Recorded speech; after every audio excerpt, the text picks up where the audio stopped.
Assalamualaikum warahmatullahi wabarakatuh. Baik teman-teman, pada hari ini gue pengen review yang namanya asinan Betawi. Nah, seperti apa cara pembuatan dan rasanya dari asinan Betawi ini? Ikutin gue.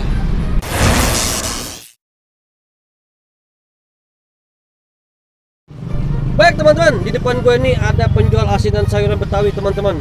Nah, ini gue penasaran nih, gue pengen beli seperti apa sih rasanya dari asinan Betawi ini. Bu, dan ibu siapa, Bu?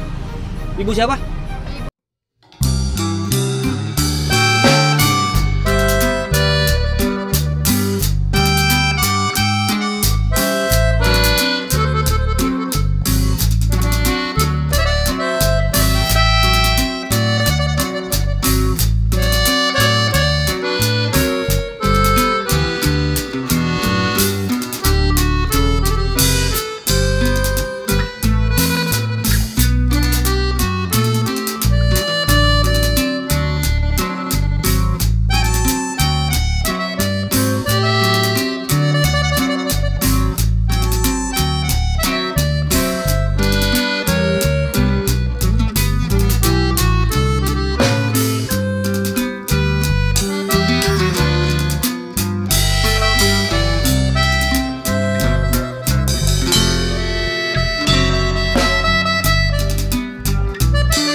motor dan dia bawa, nah ini bawa gerobaknya teman-teman keliling. Nah dan dia sekarang memangkal nih teman-teman nih. Nah ini bawa motor sendirian tuh teman-teman.